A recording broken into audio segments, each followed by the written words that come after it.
شعور ایک علمی و ادبی دائرہ ہے جو سوشل میڈیا اور دیگر ذرائع ابلاغ پر کام کر رہا ہے۔ Shaoor institute and media network کی جانب سے تفہیم مغرب کورس۔ آج ہمارا جو ٹاپک ہے وہ ٹیکنالوجی کے اوپر ہے۔ کچھ چیزیں جو میں آپ کے سامنے پہلے عرض کرنا چاہتا ہوں وہ یہ ہے کہ جدید ٹیکنالوجی پر پہلے گفتگو کرنے سے پہلے کچھ چیزیں ہمیں ڈٹرمن کر لینی چاہیے۔ ایک یہ کہ اکثر اوقات ایسے لیکچر سن کے لوگ پہلا سوال یہ داغ دیتے ہیں کہ بھئی اب کرنا کیا ہے۔ ایک بات آپ یاد رکھیں، جب کسی چیز کا بہت غلبہ ہوتا ہے نا، اور غلبہ بھی جبری ہوتا ہے، تو ایسے موقع پر انسان بنیادی طور پر کیا کرتا ہے، وہ سوال یہ نہیں کرتا کہ مجھے اب کیا کرنا ہے، وہ یہ پوچھتا ہے مجھے سب سے پہلے کیا کام کرنا چاہیے۔ ہم جو یہاں گفتگو آج کریں گے وہ جدید ٹیکنالوجی کا روایتی ٹیکنالوجی سے فرق، جدید ٹیکنالوجی اپنی مابعد طبیعت میں کیا ہے، اپنے منہج میں کیا ہے، روایتی ٹیکنالوجی سے اس کا بنیادی فرق کیا ہے، اس کے اثرات کیا ہیں فکری سطح پر، کیا چیز۔ اس کو ڈسکس کرنے کا مقصد ہمارا یہ ہے کہ ہم یہ بتائیں کہ کسی چیز کو اگر آپ ختم نہیں کر سکتے تو کیا اپنی زندگیوں میں کمی لا سکتے ہیں؟ اگر حل ہوتا ہے نا بات، میں اگر کسی چیز کے معاملے میں اتنا مجبور ہوں کہ میں اسے جو ہے وہ ختم نہیں کر سکتا، تو کیا میں کسی سطح پر بھی اپنی زندگی میں کمی لا سکتا ہوں؟ یہ ہوتا ہے بنیادی سوال۔ اس کو ہم کیوں دیکھ رہے ہیں؟ کیونکہ کچھ ہمارے ہاں مذہبی لوگوں میں کچھ غلط فہمیاں ہیں جدیدیت کے حوالے سے، اور میں اگر آپ سے پوچھنا چاہوں کہ جدیدیت کے حوالے سے علماء اور مذہبی لوگ سب سے زیادہ متاثر کس بنیاد پر ہوتے ہیں؟ وہ جدیدیت کے فلسفے سے نہیں ہوتے، انہیں نہیں پتہ کیا فلسفہ ہے۔ وہ جدیدیت کے علوم سے بھی نہیں ہوتے، یونیورسٹیز میں کیا پڑھایا جا رہا ہے یہ آپ کو نہیں پتہ، سوشل سائنسز میں کیا بحثیں ہیں مذہب سے متعلق نہیں پتہ، سوشل سائنسز میں مذہب سے کیا بحثیں ہیں یہ آپ کو نہیں پتہ، کیا چیزیں اس وقت ہو رہی ہیں، کیا علوم پڑھائے جا رہے ہیں، اس بارے میں آپ کو کچھ بھی نہیں پتہ۔ السلام علیکم۔ Shaoor institute and media network ایک نان پروفٹ ادارہ ہے۔ ہم ان تمام ماڈرن چیلنجز اور سماجی مسائل پر بات کرتے ہیں جن کی وجہ سے ہمارا اور ہماری نسلوں کا ایمان نشانے پر ہے۔ ہم جانتے ہیں کہ ہمارے ویورز کی اکثریت نے ہماری تمام ویڈیوز نہیں دیکھی ہیں، اور ایسا اس لیے ہے کہ اکثریت نے ہمارے چینل کو سبسکرائب نہیں کیا ہوا ہے۔ آپ کا ایک چھوٹا سا عمل نیکی کے پیغام کو لاکھوں لوگوں تک پہنچا سکتا ہے، تو چلیں شعور کے چینل کو سبسکرائب، فالو اور شیئر کر لیں۔ عام آدمی، بلکہ مذہبی آدمی، میں مذہبی لوگوں کی بات کر رہا ہوں، عام آدمی بھی کہہ سکتے ہیں سب سے زیادہ اگر اس چیز سے متاثر ہوتا ہے تو وہ جدیدیت کے ایکسپریشن سے متاثر ہوتا ہے، اظہارات سے متاثر ہوتا ہے، اور جدید اظہار ہوتا ہے ٹیکنالوجی کی صورت میں۔ یہاں تک کہ جدید سائنس سے بھی جو متاثر ہوتا ہے تو ٹیکنالوجیز کی وجہ سے متاثر ہوتا ہے۔ اسے نہیں پتا ہوتا کہ نیوٹن نے یہ تھیوری دی، اگر نیوٹن نے جو تھیوری دی، نیوٹن نے کیا تھیوری دی، آئنسٹائن نے کیا کہا، اسٹیفن ہاکنگز نے کیا کہا، یہ سب چیزیں نہیں معلوم ہوتی۔ وہ ان کے کہنے سے اتنا متاثر نہیں ہوتا، وہ یہ دیکھتا ہے کہ یار اس نے جس ڈومین میں، جس ماحول میں بیٹھ کر دی اور جس ٹیکنالوجیکل ایکسپریشن کے ذریعے دی، لوگوں کی نظر میں وہ سب سے زیادہ اہم ہوتا ہے۔ یہ وہ چیزیں ہیں کہ جو ہمارے ہاں عام آدمی کو متاثر کرتے ہیں، اور مغرب کی مرعوبیت 95% اسی وجہ سے ہے۔ مغرب کی مرعوبیت مغرب کے مظاہر سے ہے، مغرب کے مظاہر سے ہے۔ میں اگر آپ سے پوچھوں لوگ جادو سے کیوں مرعوب ہوتے ہیں؟ جادو کے مرعوب اس لیے ہوتے ہیں کہ جادو میں ایک مظاہر ہے، جادو اپنے ایک مظاہر رکھتا ہے آپ کے سامنے، لیکن جادو کے مظاہر بڑے محدود ہوتے ہیں۔ جدیدیت کے جو مظاہر ہوتے ہیں وہ ہماری زندگی میں بھی ہمیں نظر آ رہے ہیں۔ ایک چیز کے مظاہر ہمیں جب ہماری زندگی میں نظر آتے ہیں تو ہماری اس سے مرعوبیت لازمی ہوتی ہے۔ مرعوبیت کا نہ ہونا حیران کن بات ہے، یہ بات ذرا ذہن میں رکھیں۔ مرعوبیت ہونا کوئی حیران کن بات نہیں ہے، مرعوبیت کا نہ ہونا ایک حیران کن بات ہے۔ تو لوگ متاثر ہوتے ہیں اسی وجہ سے، لہٰذا مرعوبیت ایک پیک پر جو ہوتی ہے اسی بنیاد کے اوپر ہوتی ہے کہ یار میں اس میں تو کوئی غلطی ہو ہی نہیں سکتی۔ تیسری چیز جو میں آپ کو بتانا چاہ رہا تھا کہ جدید ٹیکنالوجی کے حوالے سے کچھ ہمارے ہاں غلط فہمیاں پائی۔ پہلی چیز یہ کہ ہم جدید ٹیکنالوجی کو غیر اقداری سمجھتے ہیں۔ غیر اقداری ہونے کا مطلب یہ ہے کہ ہماری نظر میں اس ٹیکنالوجی کے نتیجے میں اس میں کوئی قدر موجود نہیں ہوتی۔ قدر تو ہمارے ہاتھوں میں موجود ہوتی ہے، قدر انسان میں موجود ہوتی ہے۔ انسان جو چاہے کرے، آپ چھری سے سیب بھی کاٹ سکتے ہیں، آپ چھری سے کسی کے پیٹ میں بھی گھسا سکتے ہیں۔ تو آپ نے ایک چھری سے سیب بھی کاٹا، آپ نے ایک چھری سے کسی کو قتل بھی کر دیا، تو چھری کا کوئی قصور نہیں ہو۔ ٹیکنالوجی کے بارے میں جو ہمارے ذہن میں بات آتی ہے وہ یہاں سے آتی ہے کہ بھائی چھری کا کیا قصور ہے؟ چھری جس انسان کے ہاتھ میں تھی وہ برا ہے، یعنی آپ اس کو جب استعمال کر رہے ہیں تو آپ کا استعمال برا ہے. اسی طریقے سے سوشل میڈیا، ڈیجیٹل کلچر وغیرہ، اس میں آپ کے استعمال پہ ڈیپینڈ کرتا ہے. ان کا کوئی قصور نہیں ہے. یہ دیکھا جائے اپنی نوعیت کے لیے، انسانیت کے لیے بڑی فلاح و بہبود کا باعث ہے. یہ ایک نارمل پریمیسز ہوتا ہے میرے خیال میں. اگر اس سے ہٹ کے کوئی نہیں ہوتا، سارے مقدمات اسی میں جا کے گر رہے ہوتے ہیں کہ بھئی یہ بات ہے کہ یار یہ تو ساری انسانیت کی فلاح و بہبود کے لیے، تو آپ کو تکلیف کیا ہے، اس سے پرابلم کیا ہے آپ کو؟ جب کوئی چیز انسانیت کی فلاح اور بہبود کے لیے ہے، آپ نے یہ کیسے سوچ لیا کہ یار اس کے ذریعے سے یہ تو جو بندہ استعمال کر رہا ہے وہ غلطی کر رہا ہے؟ تو بندے کی اصلاح کی ضرورت ہے نا. ٹیکنالوجی کی کیسے اصلاح ہو سکتی ہے؟ یہ تو تم لوگ فضول بات کر رہے ہو ٹیکنالوجی کی. یہ وہ چیزیں ہیں جو ہمارے یہاں بنیادی طور پہ مسئلہ بحث ہے، جس چیز کو دیکھا جاتا ہے. اچھا، سب سے پہلے میں آتا ہوں روایتی ٹیکنالوجی پہ یا روایتی ٹولز پر آ جاتا ہوں. روایتی معاشروں میں نے آپ کو بتایا تھا کہ لوگ جو تھے وہ پہلے سے کسی مراتب وجود کو مانتے تھے، اور ان کے لیے یعنی مراتب وجود کو ماننا، وہ چاہے سوشل معاشرتی مراتب وجود ہوں یا فطری مراتب وجود ہوں، ان دونوں کو وہ مانتے تھے. اور ان دونوں میں رہ کر وہ اپنی علمیت کو آرگنائز کرتے تھے. اپنی علمیت کو کیا کیا کرتے تھے؟ واقعاتی حقیقت بناتے تھے. جدیدیت کا آغاز روایتی مراتب وجود کے انکار سے ہے، جو فطری مراتب وجود ہیں اور جو معاشرتی مراتب وجود ہیں. لہٰذا ایسی صورت میں جو انسانی عقل ہے وہ نئی چیز کی ایجاد کی جانب جاتی ہے. یعنی اگر مجھے انسانی معاشرے کو آرگنائز کرنا ہے، تو اگر میں کسی روایتی معاشرتی وجود کا اگر میں انکار کر رہا ہوں، تو پھر مجھے اس کے لیے ایک نیا وجود تخلیق کرنا پڑے گا جس میں میری معاشرت کا آغاز ہو. لہٰذا آپ نے دیکھا ہوگا کہ ایک سسٹم وجود میں آتا ہے آپ کے سامنے. آپ کے سامنے ایک آرگنائزیشن وجود میں آتی ہے جو بالکل مصنوعی وجود ہے. آپ کے سامنے ریاست وجود میں آتی ہے، آپ کے سامنے ٹیکنالوجی آتی ہے، مشین آتی ہے، جو ایک بالکل نئی قسم کا جو وجود ہے. انسان اس میں ایڈجسٹ ہوتا ہے. کیا ہوتا ہے؟ انسان ان کو اختیار نہیں کرتا، انسان ان میں کیا ہوتا ہے؟ ایڈجسٹ ہوتا ہے، اپنے آپ کو ایڈجسٹ کرتا ہے جا کے. ٹھیک ہے؟ تو یہ چیزیں آپ کے سامنے سب سے پہلے ہم نے کی. اب روایتی ٹیکنالوجی کیا تھی؟ روایتی معاشرے چونکہ شخصی نوعیت کے معاشرے ہوتے تھے، لہٰذا ان معاشروں میں جو ٹیکنالوجی یا جو ٹولز، اوزار ہوا کرتے تھے وہ پرسنل ہوا کرتے تھے. کیا ہوا کرتے تھے؟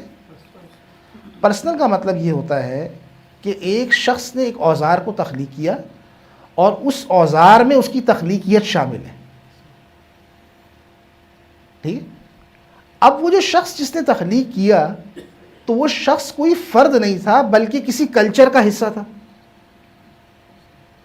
کلچر کا حصہ ہونے کی وجہ سے روایتی معاشروں میں جو ٹولز ہوا کرتے تھے وہ کلچر اسپیسیفک ہوا کرتے تھے. کیا ہوا کرتے تھے؟ کلچر اسپیسیفک کا مطلب کیا ہے؟ کلچر اسپیسیفک کا مطلب یہ ہوتا ہے کہ وہ اسی معاشرتی، اسی زمینی اقدار سے وابستہ ہوتے تھے. مثال کے طور پہ اگر آپ پاکستان کی تاریخ پڑھیں، میں ایک مثال دیتا ہوں آپ کو، تو یہ جو تھر ہے، تھر میں جو موجود روایتی ٹولز جو استعمال ہوتے تھے وہ پنجاب میں استعمال نہیں ہوتے تھے. ایک صحرا ہے، اس کو ذرا سمجھا، میری بات سمجھ آ رہی ہے آپ کو بات کیا؟ پہاڑی علاقوں میں چیزوں کو گرم سرد رکھنے کی جو چیزیں استعمال ہوتی ہیں وہ نیچے استعمال نہیں ہوتی.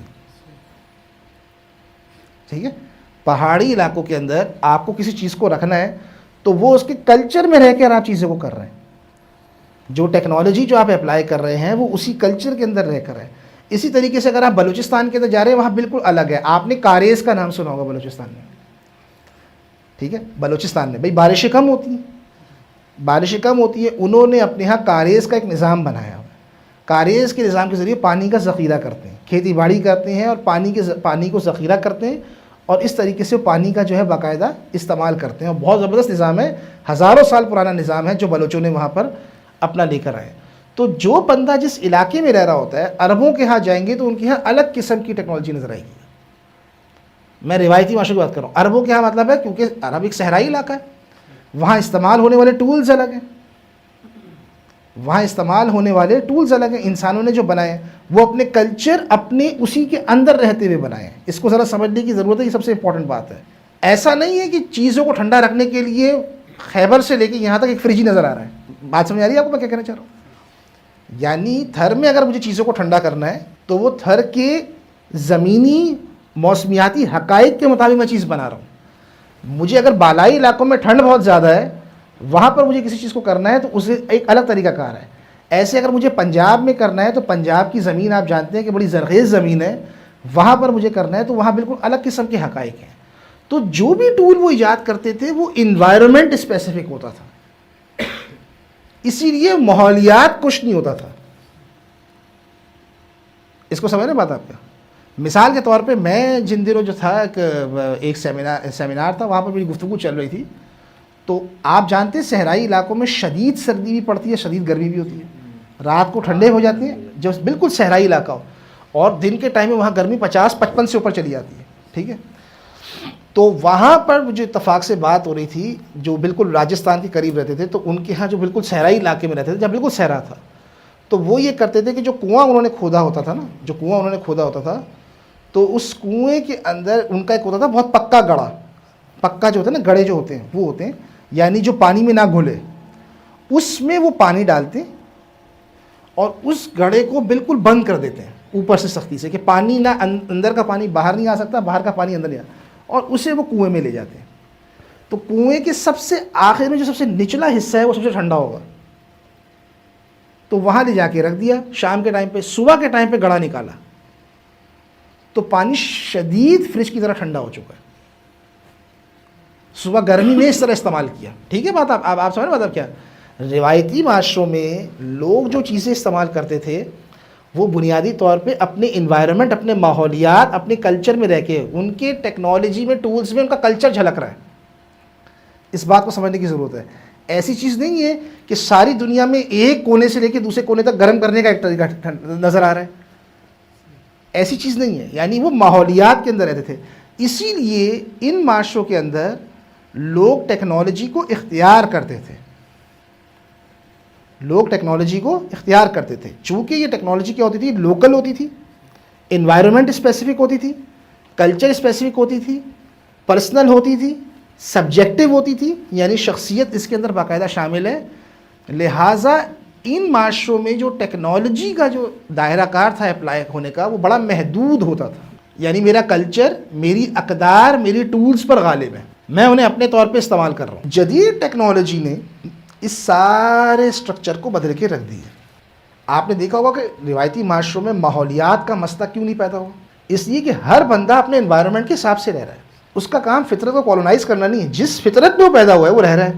پنجاب میں علیحدہ موسم ہے, صبح سرحد میں علیحدہ موسم ہے. آپ ہندوستان میں جائیں گے, میں ایک مثال دیتا ہوں, آیورویدک جو ہے وہ ہندی طب ہے, جیسے طب یونان ہے, جس کو اکثر اوقات جو عربوں نے جس کو طب کیا یہ کام ہے, آیورویدک ہندی طب ہے. تو آیورویدک کے اندر آج بھی طب میں آپ کو یہ مسائل ملیں گے کہ اگر آپ مثال کے طور پہ کوئی آدمی شمالی ہند سے جنوبی ہند آیا ہے تو وہ یہ خوراک نہیں کھا سکتا. شمالی ہند کی کچھ خوراکیں وہ نہیں کھا سکتا, وہ یہ چیزیں کھائے کیونکہ یہ چیزیں اس کو سوٹ کریں گی. ٹھیک ہے, اور اگر کوئی شمالی ہند, جنوبی ہند کا بندہ شمالی ہند گیا ہے تو وہ چیزیں نہ کھائے کیونکہ ماحول وہاں کا دوسرا ہے, تو یہاں کی خوراک لینے کی کوشش کریں. اب یہ چیزیں نہیں ہوتی, آپ جہاں جا رہے ہیں جو کھانا کھائیں, ایسا ہے کہ نہیں ہے؟ آپ کسی کلچر اسپیسیفک نہیں ہے, آپ کسی انوائرمنٹ اسپیسیفک ہو کے چیزوں کو نہیں سوچ رہے. تو روایتی جو طب تھی, جو روایتی جو آپ کے سامنے جو ٹیکنالوجی تھی, وہ بالکل الگ طرح کی ٹیکنالوجی تھی. اس کی خاص بات یہ ہوتی تھی کہ وہ بنیادی طور پہ ذریعہ ہوتی تھی. مقاصد آپ طے کر رہے ہیں, مقاصد آپ کا کلچر طے کر رہے ہیں, مقاصد آپ کا ماحول طے کر رہے ہیں. اصلاً وہ ٹیکنالوجی جو ہے یا جو ٹول ہے وہ آپ کے سامنے کیا ہے, وہ ذریعہ ہے. جدید ٹیکنالوجی اس حوالے سے بالکل مختلف ہے. جدید ٹیکنالوجی, اور اس کی ایک بڑی وجہ ہے, جدید ٹیکنالوجی ان سب چیزوں کے بالکل برخلاف ہے. جدید ٹیکنالوجی, میں انگریزی میں کچھ لفظ بولوں گا, ہو سکتا ہے آپ کو شاید سمجھ میں آ جائے بات. جدید ٹیکنالوجی کیا ہے؟ ایک تو یہ آٹونومس ہے, خود مختار ہے. دوسری چیز یہ آرٹیفیشل ہے, فطری نہیں ہے. تیسری چیز یہ سیلف ڈٹرمننگ ہے,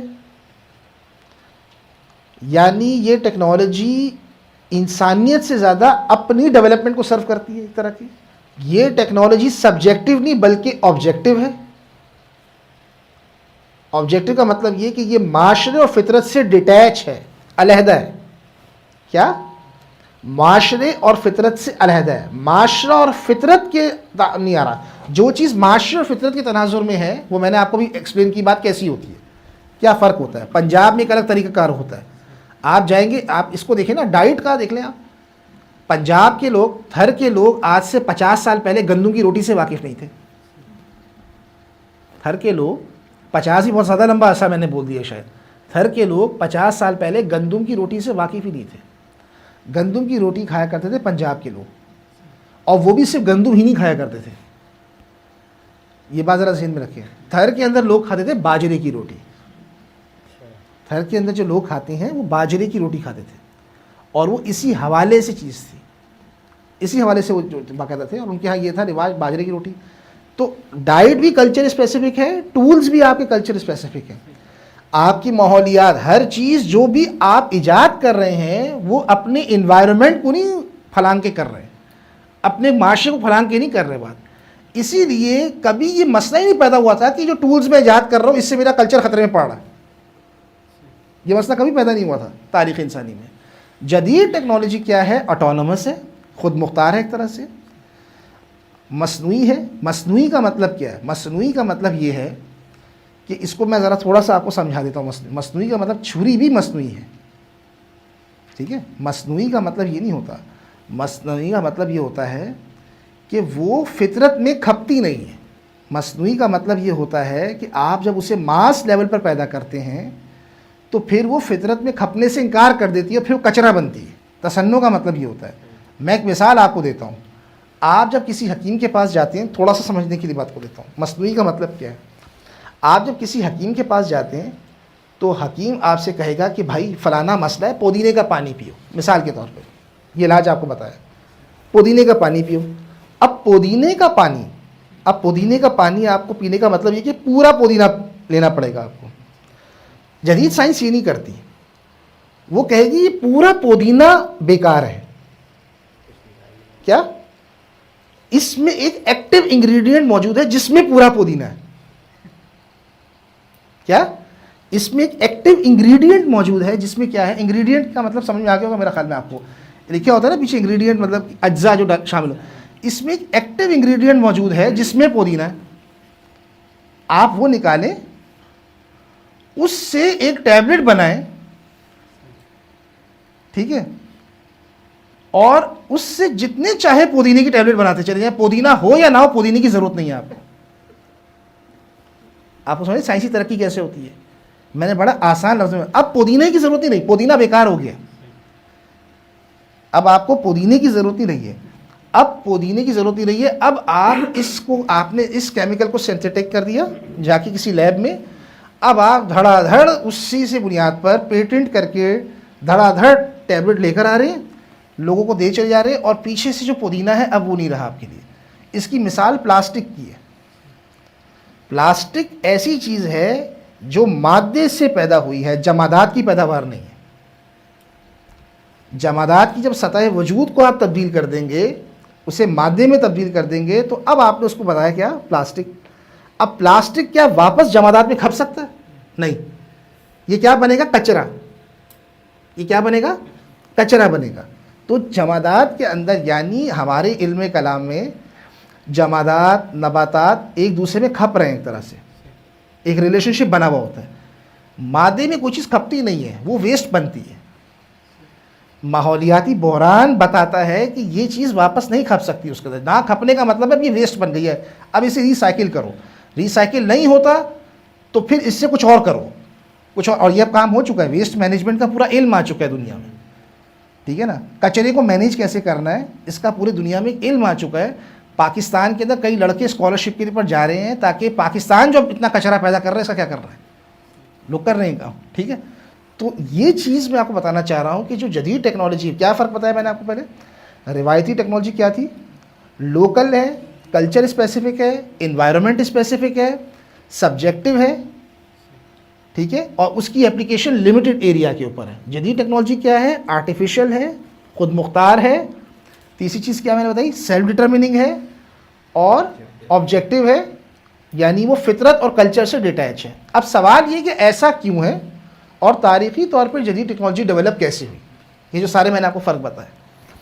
ایسا اس لیے کہ جدید انسان بنیادی طور پہ جدید انسان جو ہے اس کو اگر آپ تھوڑا سا سمجھنے کی کوشش کریں، جدید علم کے بارے میں جب میں نے آپ کو بتایا تھا تو میں نے اس میں آپ کے ساتھ بات کی تھی کہ جدید انسان کا عرض فطرت سے جنگ جو 400 سال پہلے شروع ہوئی وہ آزادی کی بنیاد پر تھی. یعنی فطرت میرے اوپر کچھ طبعی پابندیاں لگاتی ہے، اور طبعی پابندیوں سے آزادی تبھی ممکن ہے جب تک میں فطرت کو سبجوگیٹ نہ کر دوں، اپنا تابع نہ بنا لوں. ٹھیک ہے، فطرت پر اپنی ریٹ کو نافذ نہ کر دوں، مجھے فطرت کے ساتھ ہی رہنا. مذہبی معاشرت میں تو یہ ہوتا ہے نا کہ میں نے فطرت سے ماورائے فطرت کی طرف جانا ہے، خدا کی طرف. فطرت ہے، فطرت کو میں نے ماننا نہیں ہے، میں نے فطرت سے دیکھنا ہے کہ فطرت تخلیق کس نے کی، اس کا خالق خدا ہے، اور میں نے ان سب چیزوں کو دیکھ کر اپنے رب کی یاد دہانی کے لیے سب چیزیں میرے سامنے بنی ہیں اور میں نے اس کی طرف جانا ہے. جدیدیت کا سب سے بڑا کنٹریبیوشن یہ ہے کہ اس نے فطرت کی طرف کا دروازہ ہی بند کر دیا ہے. ماورائے فطرت تو بہت بات کی بات ہے، یعنی اس وقت پہلے فطرت آپ بازیاب کروا لیں. یعنی آپ دیکھیں دروازے فطرت کی طرف ہی بند ہیں. اور مزے کی بات یہ ہے کہ جتنے بھی سائنس کے لیے آرگومنٹ دینے والے ہیں وہ کہتے ہیں بھائی فطرت سے قریب کر دیجیے. سب کا آرگومنٹ یہ ہے کہ اب میں فطرت کو دیکھ رہا ہوں اور مجھے سب کچھ یاد آ رہا ہے اور مجھے سب کچھ سمجھ میں آ رہا ہے. اس پہ بھی تو میں خیر بعد میں بات کروں گا، لیکن ابھی میں آپ کو بتانا چاہ رہا ہوں کہ چونکہ جدید علم کا جو آغاز ہے وہ فطرت کے اوپر، فطرت کی مینیپولیشن سے ہے، فطرت کی ڈومینیشن سے ہے، فطرت کو کنٹرول کرنے سے ہے. اور اس کو آپ تبھی کر سکتے ہیں جب تک آپ پریڈکٹ نہیں کریں گے چیزوں کو، فطرت کے بیہیویئر کو، فطرت کے قوانین کو آپ پریڈکٹ نہیں کریں گے. لہٰذا اس کام کے لیے جس علمیت کا ظہور ہوا مغرب میں، اس کو ہم کہتے ہیں ریڈکشنزم. کیا کہتے ہیں؟ ریڈکشنزم کو ہم کہتے ہیں تخفیفیت. اردو میں اس کا میرے پاس یہی ترجمہ تھا، اگر کوئی اچھا آپ میں سے کر سکتا ہے تو کر لے. تخفیفیت کہتے ہیں. تخفیف کرنے کا مطلب کیا ہوتا ہے کہ میں چیزوں کو کلیت میں نہیں سمجھ سکتا، میں چیزوں کو اپنی زندگی کے ایکسپیرینس میں نہیں سمجھ سکتا، بلکہ مجھے ان کو جزیات میں مجرد کر کے پڑھنا پڑے گا. یعنی جدیدیت سائنس کا آغاز بدیہیات کے انکار سے ہے. فطرت جیسی کہ بدیہی ہے، اس کا انکار سے پھر جدید سائنس کا آغاز ہوتا ہے. تو کیا کرنا ہے میں نے فطرت کو باقاعدہ پڑھنا ہے ریڈکشنزم کے ذریعے. اس کا مطلب کیا ہوا کہ انسان میں نے پڑھنا ہے، تو انسان کو میں ایسے نہیں سمجھ سکتا جیسے انسان میرے سامنے بیٹھا ہوا ہے. اس کے لیے ضروری ہے کہ مجھے انسان کو ریڈیوس کرنا ہے آرگنز میں، آرگنز کو سیلز میں، ٹیشوز میں، ٹیشوز کو سیلز میں، ان کو مالیکیولز میں لے جا کر دیکھنا ہے اور پھر جا کر مجھے بتانا ہے انسان یہ ہے. سمجھ میں آ رہی بات آپ کو؟ کیا میں نے اسے خلیوں تک محدود کرنا ہے ایک طرح سے. تو جدید انسان کا جو ہے ریڈکشنزم ہے. اب ریڈکشنزم میں چونکہ میں نے حقیقت کو تو پوری طرح نہیں دیکھا، ٹھیک ہے، چونکہ میں نے حقیقت کو پوری طرح تو دیکھا نہیں ہے، لہٰذا جب میں اس پر انسانی ریٹ کو اپلائی کروں گا ٹیکنالوجی کے ذریعے سے، تو نتیجہ کیا نکلے گا کہ چیز بار بار بغاوت کرے گی. کیا کرے گی؟ میں ایک مسئلہ ایک جگہ پہ حل کروں گا، دوسری جگہ پہ دوسرا مسئلہ کھڑا ہو چکا ہوگا، تیسری جگہ پہ تیسرا مسئلہ کھڑا ہو چکا ہوگا، کیونکہ میں چیزوں کو کلیت میں نہیں لے رہا. میں فطرت میں جب کسی آرٹیفیشل چیز کو داخل کر رہا ہوں تو اس کے کئی ایفیکٹ ہوں گے جو اس تناظر میں نہیں بلکہ ریورس آ رہے ہوں گے. اس کی مثال یہ ہے کہ جدید طب کے اندر یہ تسلیم کر لیا گیا ہے سائیڈ ایفیکٹس کے پرنسپل کو. کس کو؟ سائیڈ ایفیکٹس کے پرنسپل کو کیوں تسلیم کر لیا گیا؟ اس لیے کہ جو چیز، جو دوائی آپ کھا رہے ہوتے ہیں، روایتی طب جو ہوتی تھی وہ آپ کی باڈی کو استعمال کرتی تھی آپ کو ٹھیک کرنے کے لیے. فزیشین کا کام یہ ہوتا تھا کہ میری باڈی کے اندر ایک نیچرل پاور ہے کیور کرنے کی اپنے آپ کو، فزیشین اس کا استعمال کر رہا ہے، اس کو خارج سے دخل دے رہا ہے. جدید طب جب آپ کے اوپر اپلائی ہوتی ہے وہ اس کو نہیں کہ آپ اپنے آپ کو کیور کیسے کریں گے، اس میں آپ پیور ایک مشین اور ایک مادہ ہوتی ہے، سارا کام گولی نے کرنا ہے اندر جا کے. یہ بات ذرا سمجھیں، آپ ذرا سارا کام اندر کیا کرنا ہے؟ گولی نے جا کے کرنا ہے. آپ کی باڈی، اینٹی بائیوٹک آپ سے ہیلپ نہیں لے رہی ہوتی.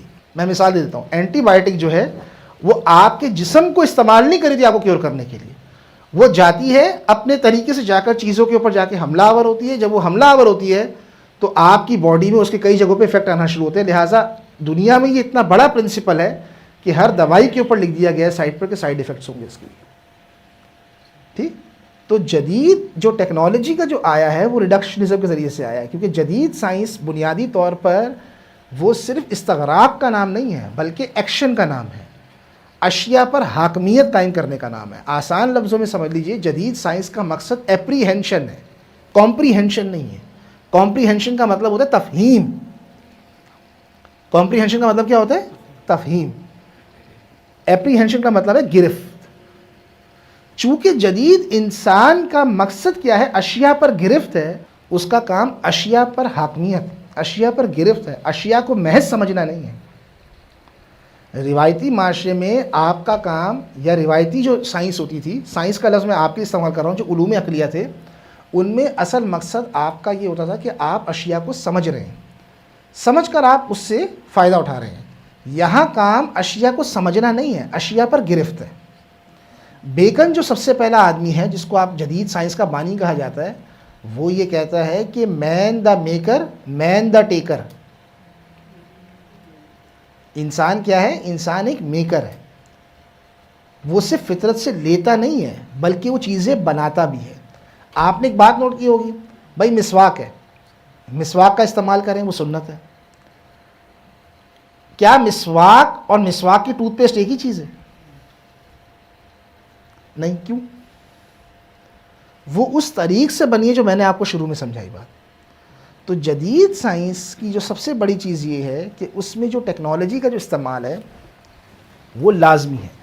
یعنی انسانی تاریخ میں جو روایتی جو سائنس ہوتی تھی اس میں وہ ٹیکنالوجی پہ ڈیپینڈنٹ نہیں تھی۔ جدید سائنس ٹیکنالوجی پر ڈیپینڈنٹ ہے، اس لیے کہ اسے اشیاء پر گرفت حاصل کرنی۔ تیسرا بڑا سبب یہ ہے کہ جدید علم شے مرکز ہے۔ کیا ہے؟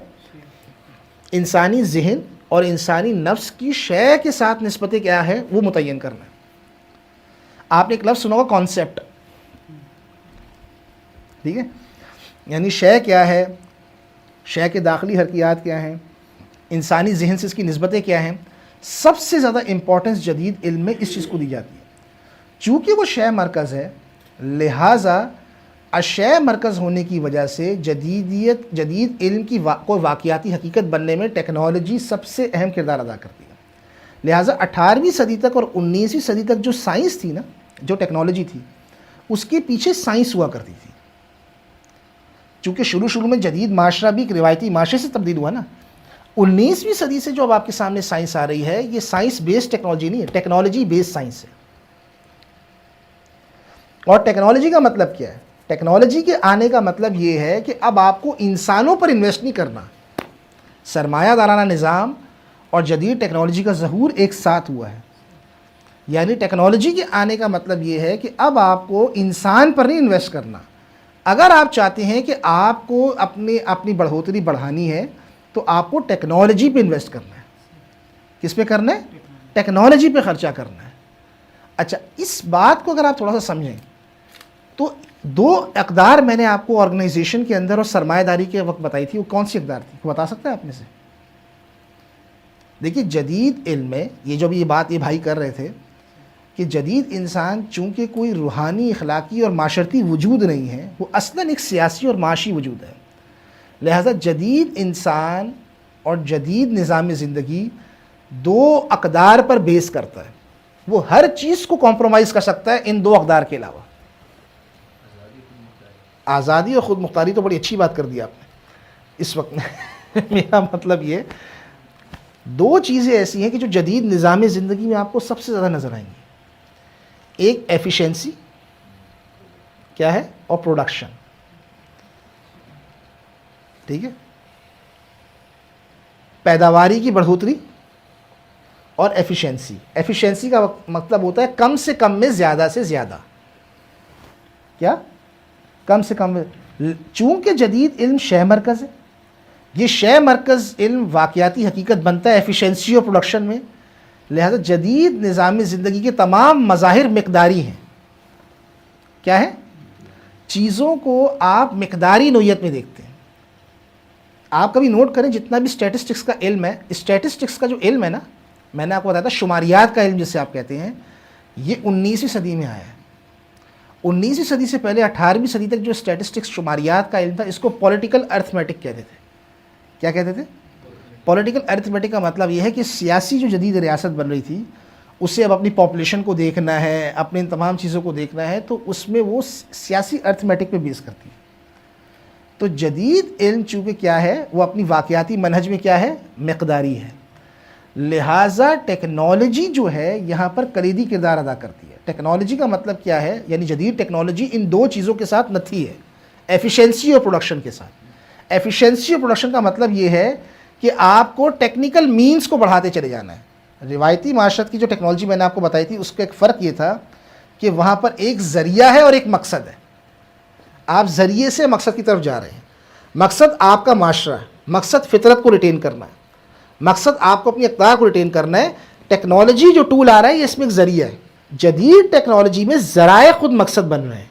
ایفیشنسی اور پروڈکشن کیا ہے, ذرائع خود مقصد بن رہے ہیں. جو آپ کے روایتی مقاصد تھے اب وہ ذریعہ ہیں.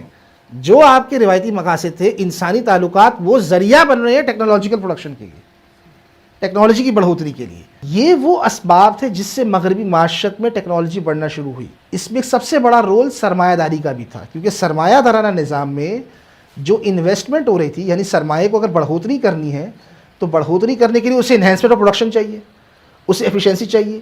ایفیشنسی, انسان کتنا ایفیشینٹ ہو سکتا ہے, انسان کتنی پیداوار کر سکتا ہے, ایک حد سے زیادہ تو نہیں کر سکتا. آپ اگر کسی کو بھولو پہلوان بھی بنا دو اور آپ اگر کسی کو گاما پہلوان بھی بنا دو تو گاما پہلوان اول تو کوئی بنے گا, اور بننے کے بعد وہ کیا کر سکتا ہے, اس کی ایک پاور ہے, اس کی ایک ریچ ہے, وہ اس سے اوپر نہیں جا سکتا.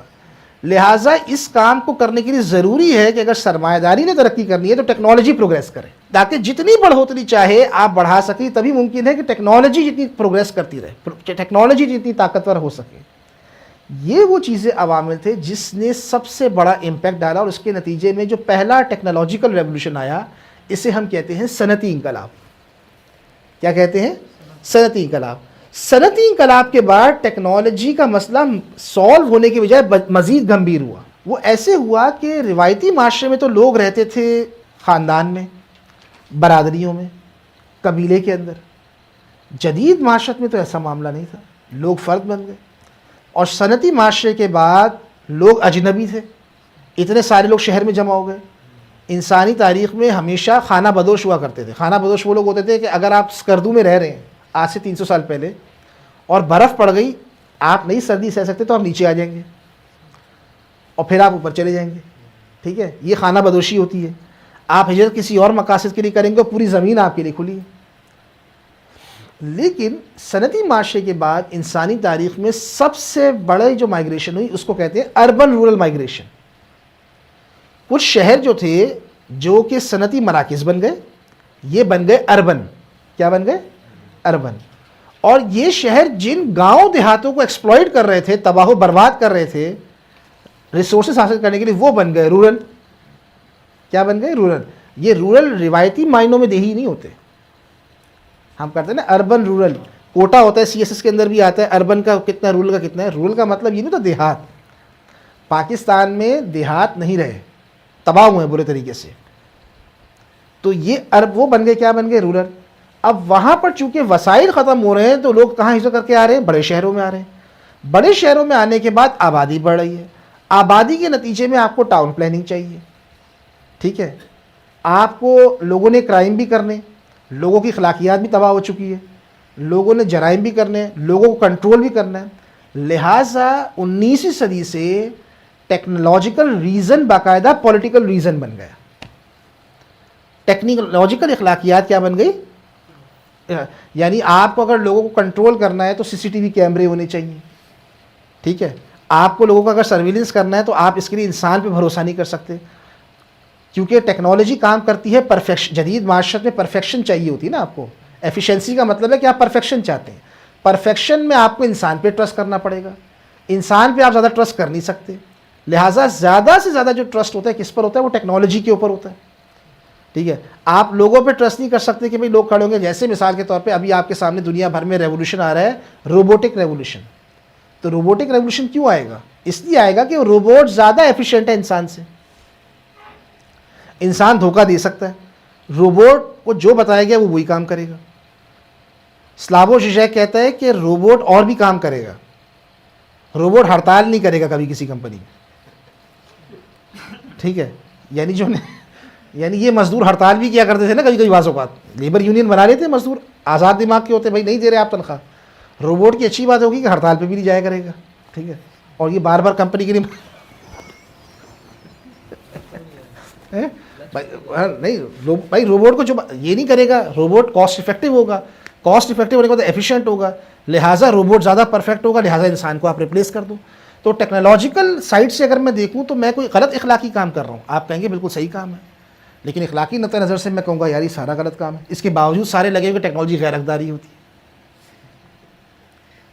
بھائی اگر میں یہ بات کہوں اس کے باوجود بھی سارے لگے ہوئے ٹیکنالوجی غیر اقداری ہوتی ہے, حالانکہ دیکھ رہے تو جو نیا معاشرت جو پیدا ہوئی صنعتی معاشرے کے بعد, اس کے نتیجے میں ٹیکنالوجی جو تھی اس سے باقاعدہ ریاستی ریزن بن گئی, اور ہم دیکھتے ہیں کہ 20ویں صدی سے ٹیکنالوجی باقاعدہ میگا سائنس بن گئی. اب جو سائنس آپ کے سامنے ہے یہ لٹل سائنس نہیں ہے, یہ وہ سائنس نہیں ہے کہ ان بھائی نے کی جات کی, مجھے پسند آئی میں نے اسے اختیار کیا, ان بھائی کو پسند آئی انہوں نے اسے اختیار کیا, انسانی فلاح کے لیے انہوں نے اختیار کر دیا, انہوں نے اختیار کر دیا.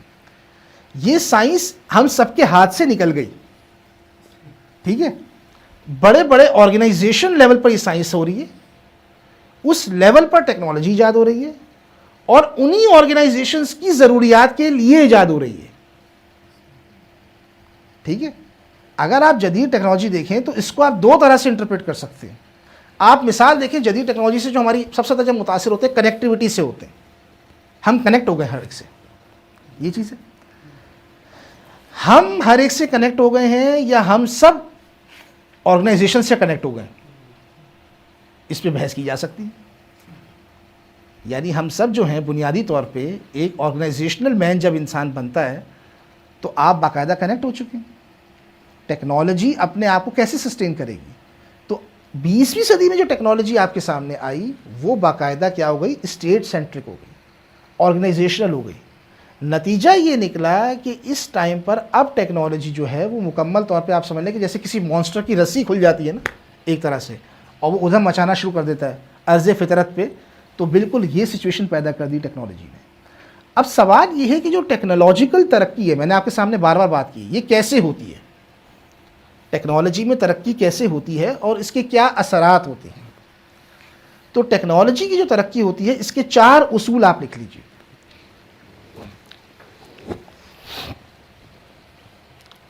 پہلی چیز, جو بھی ٹیکنالوجیکل ترقی ہوتی ہے اس کی کوئی نہ کوئی کاسٹ ہوتی ہے, کوئی نہ کوئی پرائس ہوتی ہے. دوسری چیز, ہر ترقی کے عمل پر جتنے یہ مسائل حل کرتی ہے اس سے زیادہ یہی ترقی مسائل پیدا کرتی ہے.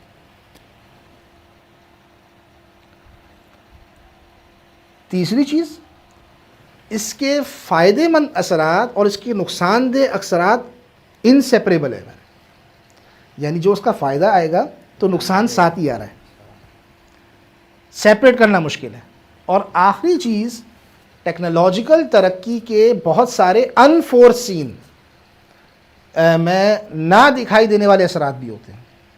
کیا میں اس پر بات کروں گا, انفورسین ایفیکٹس ہو. یعنی ابھی ہم نے سب سے پہلے کیا پڑھا تھا, دوبارہ میں ہلکا سا ریپیٹ کروں تاکہ پھر میں اس تیسرے حصے پر آؤں. پہلے حصے میں ہم نے دیکھا کہ روایتی ٹیکنالوجی جدید ٹیکنالوجی میں فرق کیا. دوسرے حصے میں ہم نے دیکھا کہ جدید علم کے نتیجے میں ٹیکنالوجی کیسے ڈیولپ ہوئی, اور تاریخی طور پہ مغرب میں یا آپ سمجھیں دنیا میں ٹیکنالوجی کیسے ایک طاقتور فورس بن کے سامنے آئی, اس کے کچھ عوامل کو ہم نے دیکھا. اب ہم جو تیسرے حصے میں بات ڈسکس کر رہے ہیں وہ ٹیکنالوجی کے ترقی کے طریقہ کار دیکھ رہے ہیں. سب سے پہلے ہم آتے ہیں, جو بھی ٹیکنالوجی ہوتی ہے اس کی کوئی نہ کوئی پرائس ہو. ٹیکنالوجی میں جب کوئی چیز فری ہوتی ہے تو اس میں کاسٹ فری نہیں ہوتی ہے, وہ کاسٹ کہیں نہ کہیں ٹرانسفر ہوتی ہے, کہیں نہ کہیں آپ کے سامنے چیزیں ٹرانسفر ہوتی ہیں.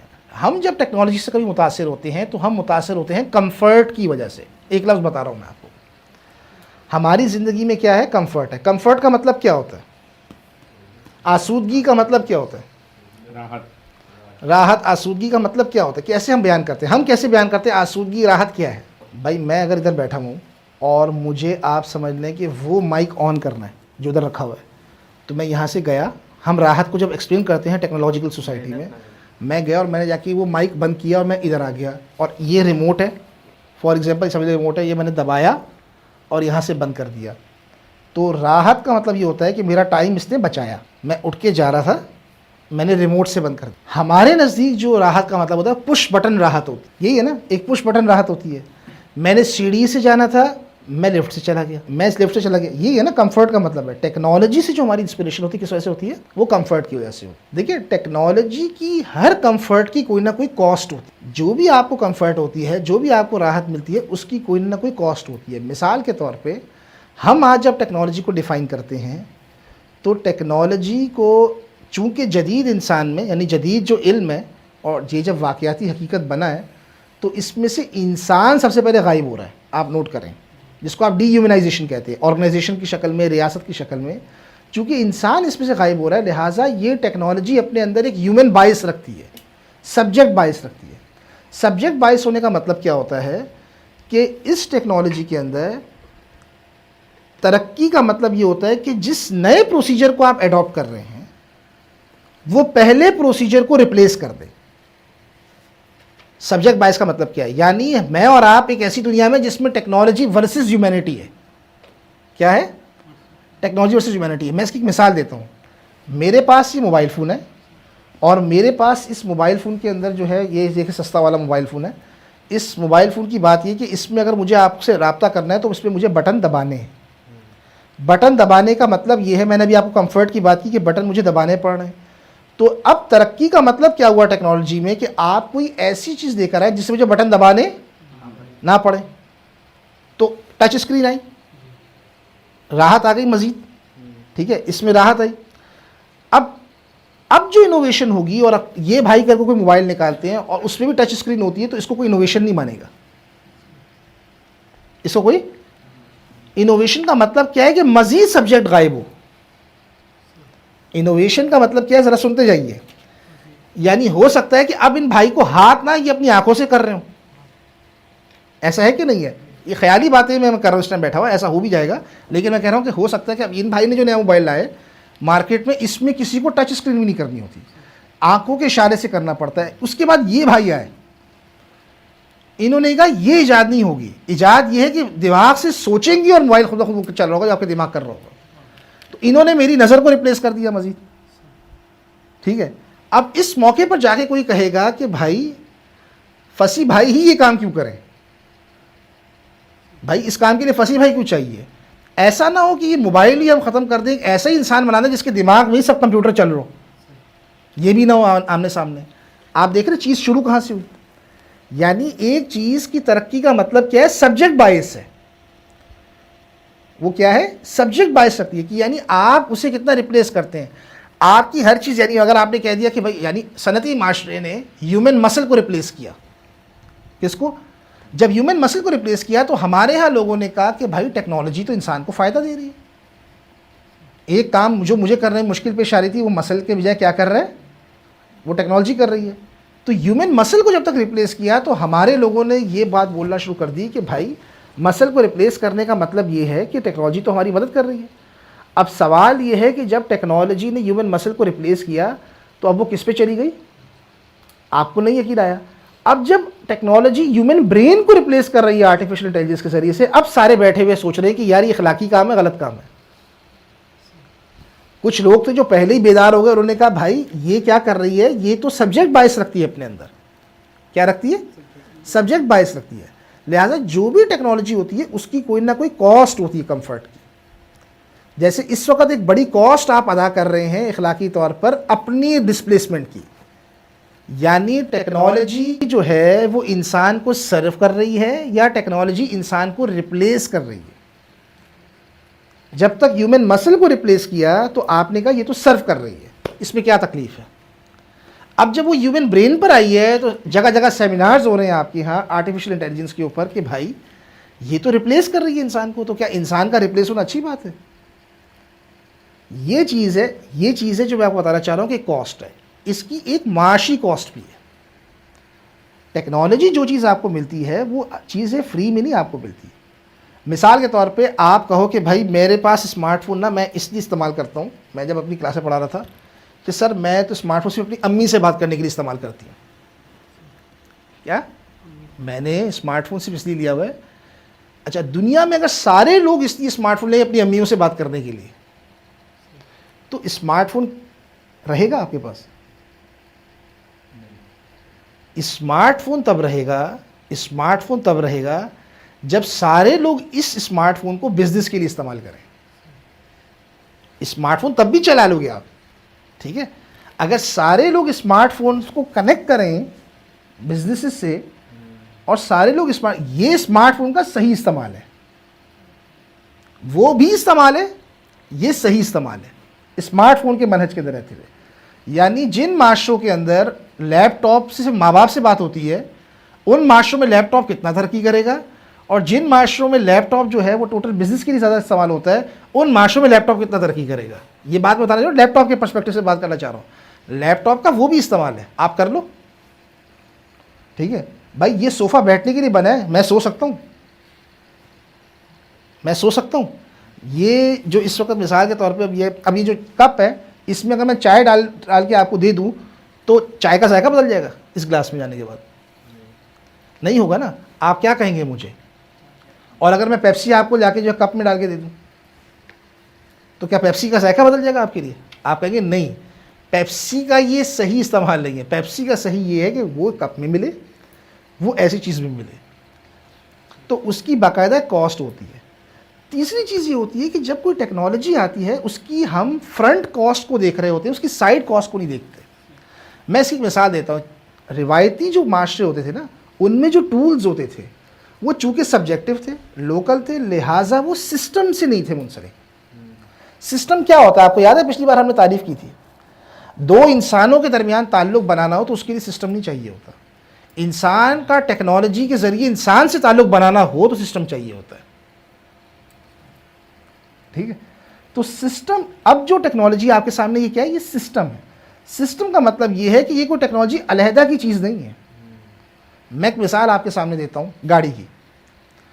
میں گاڑی بناؤں, ایک گاڑی ہے, آپ نے بنا دی, آپ نے کہا بھائی گاڑی کا مقصد تو یہ ہے, تو گاڑی اپنے آپ کو واقعاتی حقیقت بنا ہی نہیں سکتی. اس کے لیے پیٹرول پمپس چاہیے, اس کے لیے آپ کو پیٹرول نکالنے کے لیے پوری ڈرلنگ مشین چاہیے, پیٹرول کی پوری انڈسٹری چاہیے, اس کے لیے آپ کو باقاعدہ ورک شاپس چاہیے, اس کے لیے آپ کو صاف ستھری روڈز چاہیے, اس کے لیے آپ کو درجنوں بھر ٹریفک پولیس علیحدہ سے چاہیے, پھر گاڑی ایکچولائز ہوتی ہے. موبائل کا مطلب یہ نہیں کہ موبائل اگر آپ کے ہاتھ میں یہ موجود ہے, اگر یہ موبائل آپ کے ہاتھ میں موجود ہے تو یہ الگ سے چیزیں میں نے اٹھا کے, موبائل کے ٹاورز چاہیے, اس کے لیے پورا ایک سسٹم چاہیے پیچھے سے, وہ آپ کو نظر نہیں آ رہا, اس کے لیے پورا ایک سسٹم چاہیے, پھر اس کے لیے قوانین چاہیے, اس کے لیے الگ سے 10 چیزیں چاہیے, پھر جا کے یہ چیز آپ کے سامنے ایکچولائز ہو رہی ہے. یہ واقعاتی حقیقت بن ہی نہیں سکتا علیحدہ سے اگر آپ کے ہاتھ میں دے دیا جائے تو. بھائی کئی گاڑیاں ہیں جو باہر ملتی ہیں, پاکستان میں نہیں آ پاتی کیونکہ ان کے یہاں پرزے نہیں ملتے, ان کے یہاں پارٹس نہیں ملتے. ایسا ہوتا ہے نا آپ کے سامنے, بھائی ان کے پارٹس نہیں ملتے تو آپ کہتے ہو یار یہ گاڑی لے تو آؤ گے. ہمارے ایک دوست ہیں, انہوں نے مرسڈیز منگوائی لیٹسٹ ماڈل کی, اور شاہراہ فیصل پہ ان کی مرسڈیز, کیونکہ وہ آٹومیٹک تھی, خراب ہو گئی, بند ہو گئی مرسڈیز, اور وہ مرسڈیز کے اندر بند ہو گئے. 3 گھنٹے تک پولیس جو ہے بیٹھی تھی, باہر نہیں نکل پا رہا تھا بندہ, اور وہ اندر سے کہہ رہا تھا کہ گاڑی توڑنا نہیں. تو انہوں نے کہا بھائی ایک حل ہے کہ اب گاڑی توڑ کے تجھے نکالتے ہیں. کس بندے کو فون کیا مرسڈیز کے, انہوں نے کہا ایکسپرٹ کو, اس نے کہا آپ کو گزارنے کیوں, اس کے نہیں, اس کے لاک کی وہ والے بات ہے, اس کا ریپیئر کرنے والا بندہ موجود نہیں ہے. ایکچولائز کیسے کرو گے آپ اس کو؟ چاہیے نا, اس کو ضرورت ہے. اگر ایک چیز کو واقعاتی حقیقت بننا ہے, اسے واقعاتی حقیقت بننا بھی تو ہے نا, ایک چیز کو چلنا بھی ہے. یہ تھوڑی کہ آپ نے لا کے کھڑی کر دی, آپ لا کے جو ہے تھر کے صحرا میں مرسڈیز لا کے رکھ دو, چلا لو, چلا سکتے ہو, چلانا مسئلہ نہیں ہے. اس نے چلنا ہے آگے, اس کے ساتھ آپ نے رہنا ہے کہ نہیں رہنا. دیکھیں عربوں کے ہاں, میں ایک مثال آپ کو دیتا ہوں, عربوں کے ہاں اونٹ تھا, تو اونٹ کے حوالے سے وہ کتنے علوم سے واقف تھے آپ سوچ بھی نہیں سکتے. کیوں؟ ان کا جس کا رہن سہن اس کے ساتھ ہے, جب وہ لوکل اس کے ساتھ ہے. آپ دیکھیں سب سے زیادہ پاکستان میں سانپ کے کاٹے کا علاج وہ تھر کے ہاں سے ملتا تھا آج سے 50 سال پہلے. کیوں؟ وہاں سانپ ہیں, انسان کے اللہ نے عقل دی ہے, انسان اپنے ادھر جا کے ان کو وہاں کے بچے کو آج سے 60 سال پہلے یہ پتہ ہوتا تھا سانپ کے کاٹے کا نارمل علاج کیا ہوتا ہے اسے, کیونکہ سانپ بہت ہیں, بچھو بہت ہے صحرا میں, آپ کو کبھی بھی کوئی بھی کاٹ سکتا ہے. آپ کو کبھی بھی کوئی کسی بھی وقت کاٹ سکتا ہے. ایسی چیز نہیں ہے کہ کوئی چیز آ گئی اور میرے اچانک سے ہے. کوئی بندہ ایسا نہیں ہوگا, اب تو نہیں ہے کیونکہ اب جو ڈیولپ ہوئی اب تو اور مزید چیزیں وہاں پہ خطرناک آ گئی ہیں, کہ جس بندے کو نہ پتا ہو کہ بھائی یہ سانپ کاٹتا ہے, تو لوگوں نے اپنے لیے سامنے پتا ہوتا ہے کوئی بڑا سیویئر کیس ہے تو مجھے کسی حکیم کے پاس جانا پڑے گا جو سانپ کاٹے گا, علاج کرے گا, یہ کام کرے گا. تو لوگوں کے پاس باقاعدہ یہ بات موجود ہوتی ہے. جدید ٹیکنالوجی کی بات یہ ہے کہ اسے ایکچولائز ہونے کے لیے پورا سسٹم چاہیے ہے. اور وہ سسٹم کیا ہے؟ وہ سسٹم کوئی فطری سسٹم تھوڑی ہے, اس کو آپ نے کنسٹرکٹ کرنا ہے. اس کے لیے پوری ایک انڈسٹری کی ضرورت ہے. کار کے ساتھ ایک پوری انڈسٹری کی ضرورت ہے, پھر جا کے وہ کار آپ کے سامنے ایکچولائز ہو رہی ہے. وہ تمام سسٹم سے جڑی ہوئی ہے, کار علیحدہ سے آپ کے پاس نہیں آ رہی. اور پھر اس سسٹم کو پرفیکٹ بنانا ہے, اس سسٹم کو ریٹین کرنا ہے, مزید ترقی دینی ہے کہ نہیں ہے؟ تو ایک ایسی چیز جو پورے معاشرے کو اڑا کے بدل کے رکھ دے گی, آپ کہہ رہے ہو غیر حقداری ہے. قدر تو لا رہی ہے نا کہ وہ آپ کے سامنے کی نہیں لا رہی بات. تو پہلا پرنسپل آپ کو بتایا کہ ہر ٹیکنالوجی کی کوئی نہ کوئی کیا ہوتی ہے, کاسٹ ہوتی ہے. مسائل حل کرنے سے زیادہ پیدا کرتی ہے. میں مثال دیتا ہوں آپ. ٹیکنالوجی جو ہے وہ جتنے مسائل آپ کے سامنے حل کرتی ہے وہ اس سے زیادہ پیدا کرتی ہے. اس کی وجہ میں نے ایک تو آپ کو بتائی تھی جدید علم کے اندر, کہ چونکہ ریڈکشنزم کو جب آپ واقعاتی حقیقت بناتے ہیں تو اس کے نتیجے میں پوری طرح حقیقت آپ کے سامنے نہیں آتی, آپ غلبہ بھی چیزوں پر حاصل کر رہے ہوتے ہیں. نیچر بار بار ریوالٹ کر رہی ہوتی ہے. اس وقت اگر آپ دنیا میں دیکھیں, جدیدیت ایک آرڈر آف بینگ کو ریپلیس کر رہی ہے جو کہ فطری آرڈر آف بینگ ہے. اس میں وہ کتنا کامیاب ہوتی ہے یہ ہمیں نہیں پتہ, لیکن ہو یہ رہا ہے کہ اس وقت جو فطری آرڈر آف بینگ ہے اس کو ریپلیس کیا جا رہا ہے. تو اگر ہم اس کو دیکھیں ٹیکنالوجی کو کہ جتنے مسائل حل کرتی ہے, اس کی ایک مثال ہے. آپ نے سب سے پہلے یہ کہا صنعتی معاشرے کے بعد کہ بھئی جو روایتی کسان بناتا ہے نا وہ بڑا سلو فارمنگ کرتا ہے. وہ خود چل رہا ہوتا ہے, 2 بیلیں اس نے آگے لگائی ہوتی ہیں, فطری طریقے سے وہ چیزیں اگاتا ہے, چیزیں پیدا ہوتی ہیں, پیدا ہونے کے بعد لوگوں کے گھروں پہ جاتی ہیں. لوگ کلچر اسپیسیفک ڈائٹ کھا رہے ہیں. کلچر اسپیسیفک کا مطلب یہ کہ انوائرمنٹ اور کلچر اسپیسیفک ڈائٹ کھا رہے ہیں. جس کلچر میں جو وہ اگا رہا ہے وہیں پر وہ زیادہ سے زیادہ چیزیں تقسیم ہو رہی ہیں. لوگوں کے پاس چوائسیز بھی کم ہوتی ہیں. ٹھیک ہے, جیسے مثال کے طور پہ آج سے میں اپنے بچپن کی بات کرتا ہوں, مجھے اتنے اسٹرابری کے ٹھیلے نظر نہیں آتے تھے. آپ نے بھی بات نوٹ کی ہوگی, اسٹرابریوں کے اتنے ٹھیلے آپ کو نظر نہیں, آپ کو کتنے نظر آتے ہیں ابھی جب یہ آتے ہیں؟ پہلے اسٹرابری کتابوں میں پڑھتے تھے لوگ, میں آپ کو صحیح بتا رہا ہوں, آج سے 20-25 سال اسٹرابری جو ہے اس کو لوگ کتاب میں پڑھتے تھے کتاب میں کہ یار اسٹرابری جو ہے یہ ایک پھل ہوتا ہے. اور اکثر اوقات جب ہم اسکول میں ہوتے تھے 2-3 کلاس میں تو کہتے ہیں یہ کون سا پھل ہے جو اتنا خوبصورت لگتا ہے, جب کھایا تو چلے مجھے پسند نہیں آیا. اسٹرابری کھائی بڑی خوبصورت لگتی تھی شکل سے, مہنگا پھل, ہاں سب سے مہنگا پھل. تو اس وقت ہم دیکھ کر کہتے تھے کہ یار یہ اسٹرابری کیا پھل ہوتا ہے اتنا خوبصورت لگتا ہے.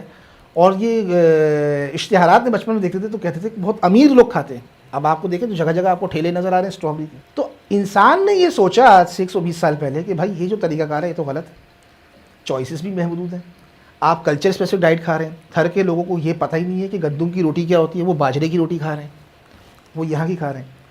آپ نے کہا کہ بھائی ایگریکلچر کو نا ایفیشینٹ بنایا جائے اور ایگریکلچر کو انڈسٹریلائز کیا جائے. میں کیا بات کر رہا ہوں, یہ جتنے مسائل آپ نے حل کرتے اسی ٹیکنالوجی سے اتنے مسائل پیدا ہو. تو آپ نے کہا بھائی ایگریکلچر کو انڈسٹریلائز کیا جائے. انڈسٹریلائز کرنے کے لیے آپ نے کیپٹل انٹینسو کر دیا ایگریکلچر کو, ٹریکٹر کو لے کر آ گیا, بیل گاڑی کو ہٹایا جائے, پھر انسان کو بھی ہٹایا جائے بیچ میں سے. انسان کو ہٹانے کے بعد دوسرا کام یہ کرنا چاہیے کہ اب جو چیزیں اگانی ہیں ان کو فطری طریقے سے نہ اگایا جائے.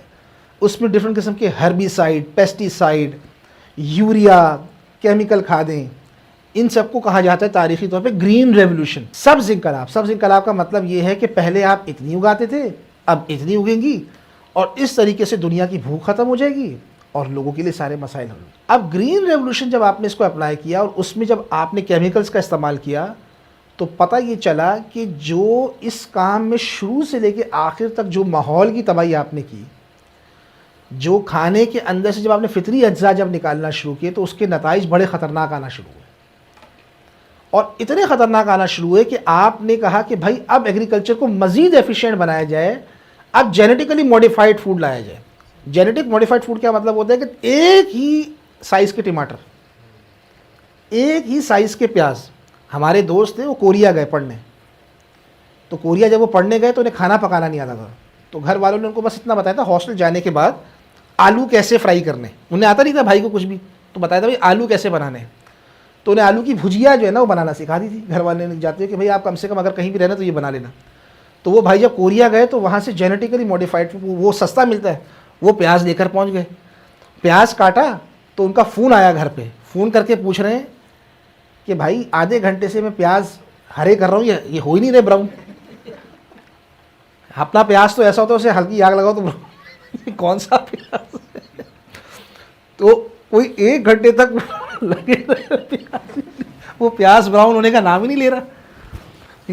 تو کہہ رہے ہیں یار یہ کون سا پیاز ہے جو یہ براؤن ہی نہیں ہو رہا ہے, اپنے پیاز کو تو ہم ہلکی سی آنچ لگاتے تو وہ یہ تو مسئلہ ہی نہیں پیدا ہوتا تھا کبھی ہماری طرف, یہ کیا ہے یہ پیاز ہی نہیں ہو رہا براؤن. تو پھر بھائی نے خالی فرینچ فرائز ہی بنا کے کھا لی, ٹھیک ہے. تو میں آپ کو بتا رہا, تو جیسے ہی آپ نے انڈسٹریل ایگریکلچر کیا تو اس کے نئے نئے مسائل آپ کے سامنے آنا شروع ہوئے. سب سے پہلا مسئلہ یہ آنا شروع ہوا کہ بھائی جو آپ یوریا استعمال کر رہے ہیں اس کے ماحولیاتی اثرات کیا ہیں, آپ جو ٹریکٹر استعمال کر رہے ہیں اس کے ماحولیاتی اثرات کیا ہیں, یہ جو آپ آئل استعمال کر رہے ہیں اس سے کیا آلودگی اثرات پیدا ہو رہی ہے. ان سب کے نتیجے میں پھر جب اس صنعتی جب آپ اتنی ساری گڈس پیدا کریں گے تو اس کے لیے آپ کو ایڈورٹائز کرنی پڑے گی لوگوں کو کھلانے کے لیے.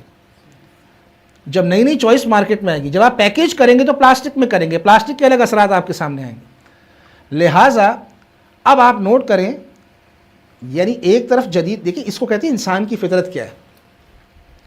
ایک طرف آپ کہتے ہیں جدید ٹیکنالوجی کا, اور دوسری طرف اس وقت آپ کو دنیا میں آپ نے ہر جگہ دیکھا ہوگا, کسی بھی آپ سپر مارکیٹ میں گزرے تو نیچرل کا بڑا ذکر آتا ہے آپ کے ساتھ. تو نیچرل کا مطلب کیا ہوتا ہے؟ نیچرل کا مطلب ہوتا ہے کہ آج سے 100 سال پہلے جو کسان فطری طریقے سے اگاتا تھا اس کو آپ کہتے ہیں نیچرل. یہ سب سے مہنگا کھانا اس وقت مل رہا ہے اور یہ بہت کروڑپتی لوگ کھا رہے ہیں, جو پہلے سب کو دستیاب تھا. یہ پورا سرکل مار کر آپ واپس وہیں پر آئے. اس کو ہم یوں کہتے ہیں کہ جیسے ایک شخص تھا, وہ کسی صحرا میں گیا, ایک بڑا ارب پتی امریکی تھا.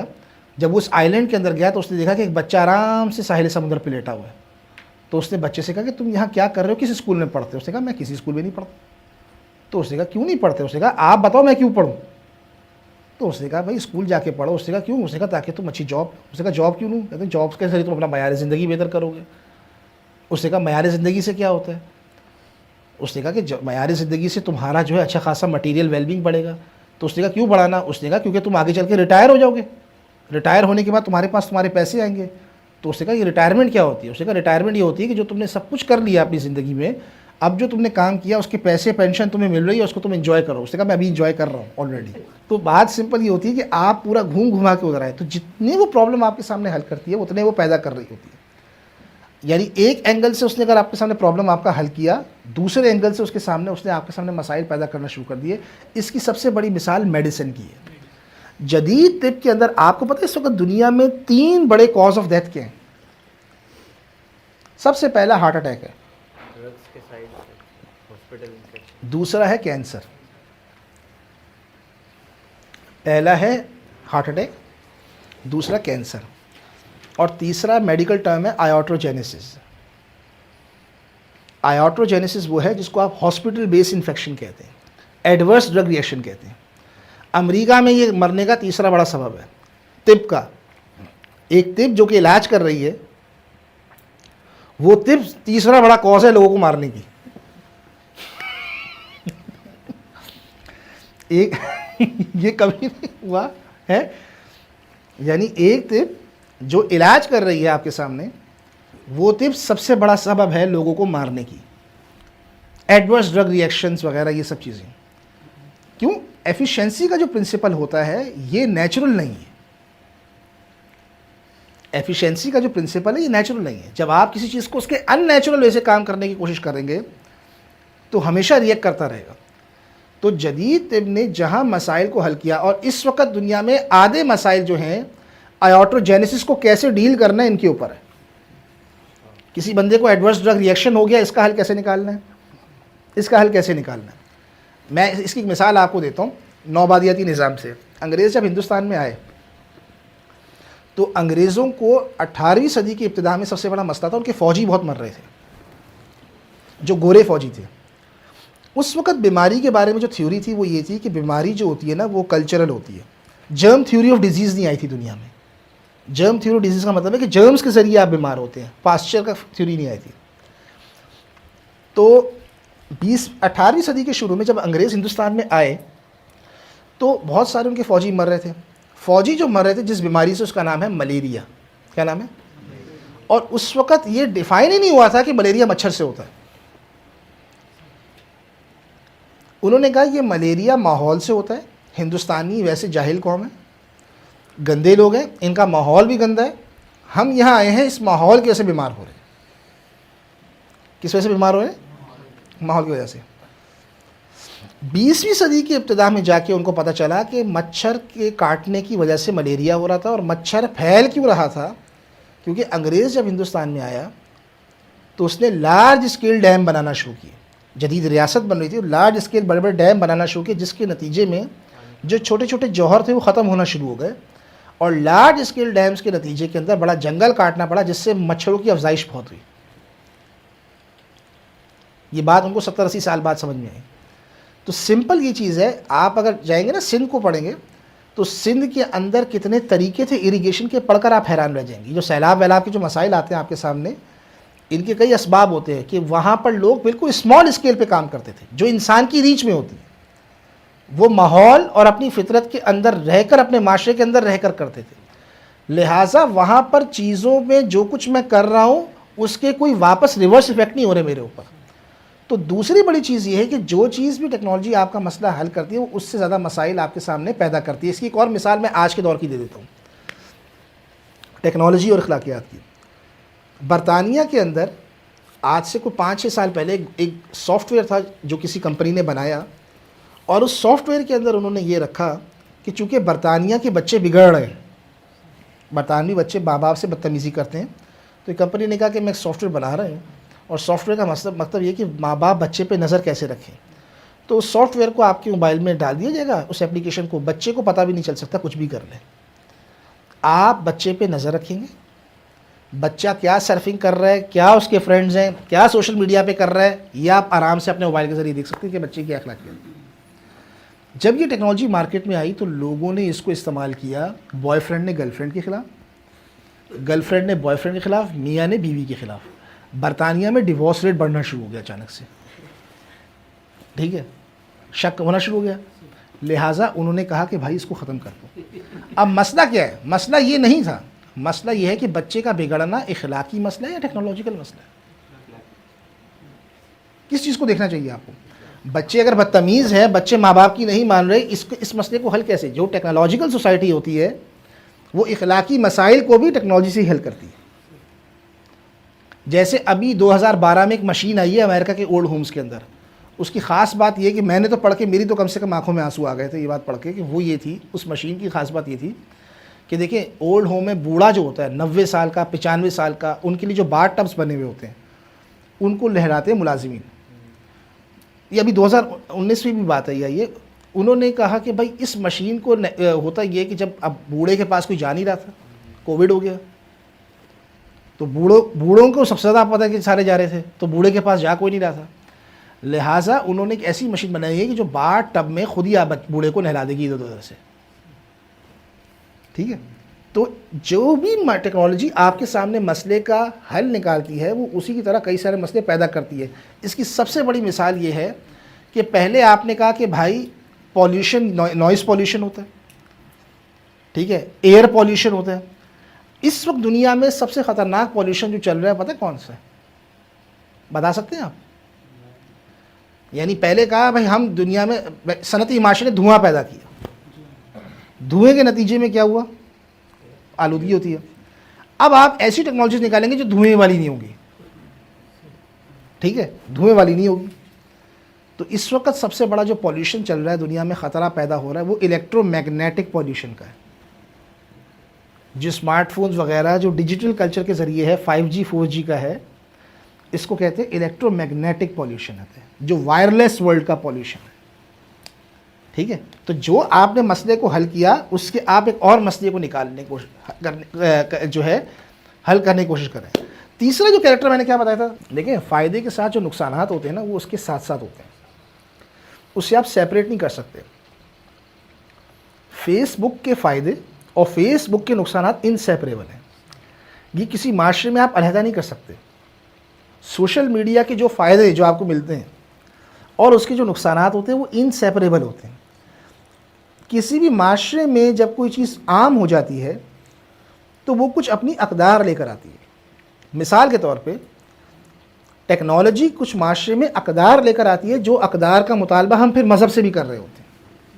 مثال کے طور پہ ہر مسئلہ فوری حل ہونا چاہیے. فوری کی ذہنیت بنتی ہے کہ نہیں بنتی؟ Instant gratification. یوٹیوب کے آنے کے بعد اب لوگ بڑے بڑے بیانات نہیں سن سکتے. ایسا ہوتا ہے کہ نہیں ہوتا؟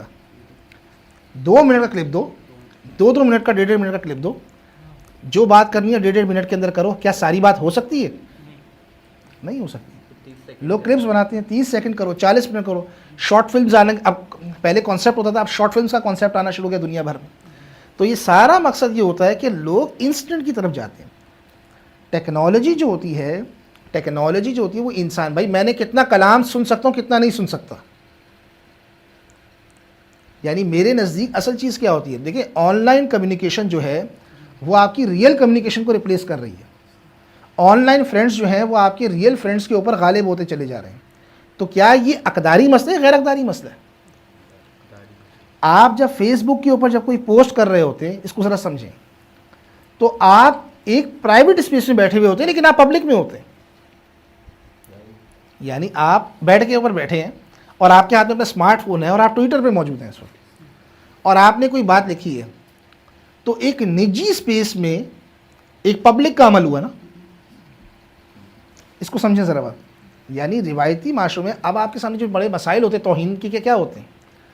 بھائی شیعہ ہیں جیسے, وہ صحابہ کرام کے بارے میں ایک نقطہ نظر رکھتے ہیں, اور یہ آج کا نہیں بہت پہلے کا ہے. اب ان کی پرانی کتابیں چھپی ہیں تو سمجھ میں آ رہا ہے وہ کیا کہتے ہیں. حالانکہ کئی بڑے بڑے علماء تھے جنہوں نے بتایا تھا کہ بھائی یہ کہتے ہیں, لیکن وہ تقیہ کرتے تھے. عام لوگوں کو پتہ ہی نہیں تھا کہ بھائی وہ توہین کرتے ہیں. لیکن اب جب ان کی مجالس آتی ہیں یوٹیوب پہ, سوشل میڈیا پر, تو اب آپ کو سمجھ آتا ہے یار یہ تو بڑا بغض رکھتے ہیں. کئی باتیں آپ پرائیویٹ میں کر رہے ہوتے ہیں, اگر آپ کی کوئی ویڈیو بنا دے. ایک مثال جنید جمشید کی ہے. جنید جمشید اگر یہ بات اسی مجلس میں کہتا تو وہاں سالو ہو جاتی. اس نے ایک بات کہی حضرت عائشہ سے متعلق, اور اگر کوئی بندہ کھڑے ہو کر کہتا کہ بھائی تم نے توہین کر دی, توبہ کرو, وہیں توبہ کر لیتا. آپ بات سمجھ رہے ہیں؟ میں بات کر, اس نے توہین کر لیتا, وہ وہاں پر توبہ کر لیتا. یعنی جب آپ ٹیکنالوجیکل اسفیئر سے باہر ہوتے ہیں تو آپ کی غلطیاں چھپتی ہیں, آپ ریکارڈ میں نہیں رہتے. ٹیکنالوجی کے دور میں تو آپ اس خطرناک ایج کے اوپر ہیں, اور میں حیران ہوں بڑے بڑے لوگ اس کے قصیدے پڑھ رہے ہوتے ہیں کہ جو چیز آپ کے ہاتھ سے نکل گئی تو تیر نکل گیا. اب ہر چیز اعلانیہ بن چکی ہے. بھائی پہلے اعلانیہ گناہ کرنے کا مطلب یہ تھا کہ کوئی بندہ آ کے بیچ میں بھرے مجمع میں آ کے کوئی غلط کام کرے. اب اعلانیہ کا مطلب کیا ہے؟ ہر چیز اعلانیہ کر دی. تو آپ جو پہلے کوئی کام کر رہے ہوتے ہیں تو اس کی آپ کی غلطیاں باقاعدہ چھپتی ہیں. اسی لیے میں تو بڑا حیران ہوتا ہوں جو بڑے بڑے علماء کو شوق ہوتا ہے اپنے ویلاگز بنانے کا, وہ یہ کیوں نہیں خیال کرتے کہ بھائی اگر مجھ سے اس میں مسٹیک ہوئی تو اس میں تو کتنے خطرات ہوتے ہیں. اگر ہم چھوڑ دیں ساری بحث کو, اتنی بات تو سمجھ میں آ رہی ہے نا کہ یار یہ بات جو میں کہہ رہا ہوں یہ irreversible ہے. جو اگر آپ نے توبہ کر بھی دی, ویڈیو آپ کی موجود ہے, اور کیا گارنٹی ہے کہ آپ نے توبہ کی ان سب تک پہنچی جو ویڈیو دیکھ رہے ہیں آپ پہ لان تان کر رہے ہیں. آپ کیا بات کر رہے ہیں؟ یہ تو گناہ جاری ہے نا ایک طرح کا. تو آپ کو تو یعنی جو علماء ہیں انہیں تو بچنا چاہیے اس چیز سے کہ بھائی ہمیں تو بہت کم سے کم اس کو اسفیئر کو استعمال کرنا چاہیے. اگر ہم آ بھی رہے ہیں مثال کے طور پہ تو ہمیں کم سے کم اس کو اسفیئر کو استعمال کرنا چاہیے, کیونکہ زیادہ آنے کے چکر میں تو پکڑ بھی زیادہ ہو سکتی ہے. اور اگر میں نے کوئی غلط بات کر دی, اب تو میری غیبت بھی حلال ہے بھائی. غیبت کا اصول کیا ہے کہ اگر میں نے کوئی بات آپ کے سامنے, آپ نے میرے میں کوئی غلط بات دیکھی اور آپ نے باہر جا کر کسی کو بتایا کہ بھئی فصیح میں غلط بات ہے, تو یہ غیبت ہے. آپ نے اپنے مسلمان بھائی کی عزت کا خیال نہیں کیا, اور میں نے اگر آپ سے متعلق کوئی غلط بات یہاں دیکھی اور میں نے باہر جا کے بات کی تو میں نے آپ کی عزت کا خیال نہیں کیا. لیکن اگر میں ایک بات ٹی وی پہ کھلے عام کرتا پھر رہا ہوں تو میں تو اعلانیہ کے اسفیئر میں آ گیا نا. تو ادھر تو زیادہ قدر کرنی چاہیے کہ بھائی میری غلطیاں چھپیں گی. میں اگر مسجد کے ممبر پہ خطاب کروں گا, ایک مجلس میں کروں گا, آپ دیکھیں کہ جب وہ بات اس کی وہاں پر آ گئی تو بس وہ بن گئی بات. اب آپ کی توبہ کس نے, ہزاروں لاکھوں ویڈیوز ہیں, ہزاروں لاکھوں ویڈیوز آ رہی ہیں ایک پل کے اندر, آپ کو کیا پتا کون سی کس کی توبہ ہے. تو یہ چیز سب سے بڑھ کر خطرناک بات ہے. تو ٹیکنالوجی کا جو سب سے بڑی چیز یہ کہ اس کے جو اچھے اثرات اس کے برے اثرات سے انسیپریبل ہیں. نیوکلیر ٹیکنالوجی کے نتیجے میں آپ اپنا دفاع ممکن بنائیں گے تو نیوکلیر ٹیکنالوجی کے جو اثرات ہیں جو اس سے برے اثرات سے آپ بچ نہیں سکتے جو نیوکلیر ٹیکنالوجی کے ہوں گے. بھائی جو ماڈرن وارفیئر ہے آپ کے سامنے وہ ایفیشینسی کی بیسس پہ نا. جدید ہتھیار کس بنیاد پر آ رہے ہیں کہ کتنے ایفیشینٹ ہو, کیا ہو جدید ہتھیار جو آپ کے سامنے آ رہے ہیں کہ وہ کتنے ایفیشینٹ کلنگ کے اوپر یقین رکھتے ہیں, کس قدر وہ ایفیشینٹ کلنگ کے اوپر یقین رکھتے ہیں. تو جو بھی آپ کے سامنے جو ٹیکنالوجی آ رہی ہے اس کے اچھے اثرات اس کے برے اثرات سے علیحدہ نہیں ہو سکتے. لہٰذا اس بات کو سوچتے ہوئے جب اگر کوئی آدمی کرے گا تو یقیناً وہ تھوڑا ٹھہراؤ کرے گا نا اپنے کوئی تاخیری حربے اپنائے گا. یہاں تو یہ ہو رہا ہے کہ آبسیشن ہے لوگوں کے ذہنوں میں اور لوگ خود یہ کام کرتے چلے جا رہے ہیں. میں ایک مثال آپ کو دیتا ہوں. بھائی ایک بندہ کھڑے ہو کر کہیں پیشاب کر رہا ہے, آپ نے اس کی ویڈیو بنا کر ڈال دی اور وائرل ہو گئی. وہ اگر خودکشی کر لیتا ہے تو وائرل ہونے کے بعد کون رسپانسبل ہوگا؟ اس کو کہتے ہیں ڈسلوکیشن آف رسپانسبلٹی. آپ کس کو رسپانسبل کہیں گے؟ ہر ایک تو ایسی تو ویڈیوز آتی رہتی ہیں, انجوائے کرتے رہتے ہیں لوگ, ایک دوسرے کو بھیجتے رہتے ہیں.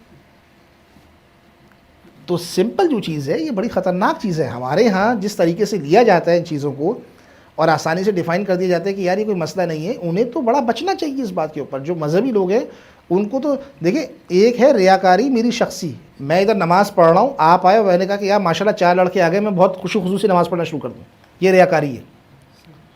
اور ایک ریاکاری ہے جو ساخت میں ہے, ٹیلی وائز ریئلٹی کی ساخت میں ریاکاری آ جاتی ہے. اس میں کوئی بچنا چاہے, میں یہ نہیں کہہ رہا جو بھی جائے گا ریاکاری ہوگا, ایک سیکنڈ, جو بچنا چاہے بچ سکتا ہے, لیکن جو ساخت میں موجود ریاکاری ہے کہ جو مجھے کرتی ہے کہ مجھے ایسے بننا ہے جیسے آڈینس چاہتے ہیں, یہ مجھے کرنی پڑے گی بات, آڈینس کی ڈیمانڈ کیا ہے. تو یہاں اگر کوئی بچ رہا ہے تو بڑی بات ہے.